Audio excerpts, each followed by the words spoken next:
సర్కారు వంచన ముంచిన వాన నిన్న పోయిన మేము వలిగొండ భూరగిరి కాన్స్టిట్యున్సీ వలిగొండ మండల సబ్ కేంద్రం సంబంధించినటువంటి ఆ కళ్ళాల దగ్గర వినం రైతుల యొక్క ఆవేదన వాళ్ళ యొక్క కళ్ళల్లో నీళ్లు తిరుగుతూ ఉన్నాయి. నెల రోజులు అవుతా ఉంది.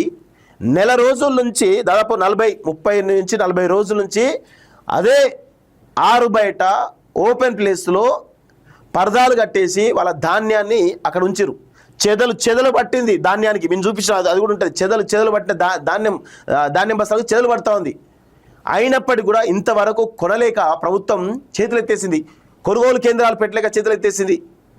కనీసమైన అవగాహన లేదు. కలెక్టర్కి అవగాహన లేదు, ముఖ్యమంత్రికి అవగాహన లేదు, సంబంధిత మంత్రులకు అవగాహన లేదు, అధికారులకు అవగాహన లేదు, ఎవరికి అవగాహన లేదు.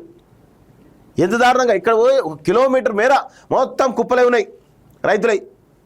ఏం పరిస్థితి అంటే వస్తలేరు, కొంటలేరు, లారీలు వస్తలేరు, ఏం లేవు, మిల్లర్లలో ఏం లేదని చెప్పేసి చాలా స్పష్టంగా రైతులు చెప్తా ఉన్నారు. ఇంకా ఈ నెల రోజులుగా వర్షాలు పడలేదు కాబట్టి వాళ్ళు కొంత ఏ ఇబ్బందులు లేకుండా ఉన్నారు. మరి వర్షాలు ఇప్పుడు ఇట్లా ఈ విధంగా వర్షాలు పడితే ఏంటి పరిస్థితి? చూడండి, పాపం ఈయన తీసుకొచ్చి వారం రోజులు అవుతుందట. ధాన్యం కొనకుండా ఓపీ కాంగ్రెస్ ప్రభుత్వం రైతులపై పగబడితే మరోవైపు అకాల వర్షాలు అన్నదాతలు నిండా ముంచుతున్నాయి. శనివారం రాత్రి ఈదురుగాలతో కూడిన వారతో నాగర్ కర్నూలు, అచ్చంపేట, కొల్లాపూర్, వనపర్తి, బిల్లగనపురం, కొత్తకోట, రాజోలి, మహబూబ్నగర్, నవాపేట, ఆత్మకూరులో వడ్లు మొక్కలు నీటిపాలయ్యాయి.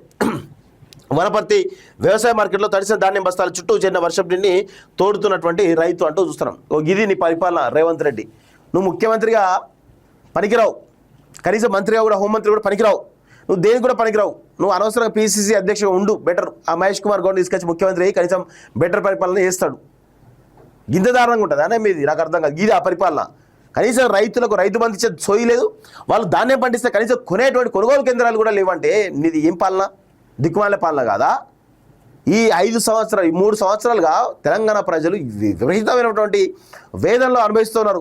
అన్ని వర్గాలు, రైతులు, కార్మికులు, కర్షకులు, ఉద్యోగులు అందరూ కూడా విపరీతమైనటువంటి ఇబ్బందుల్లో పాల్గొనవుతున్నారు.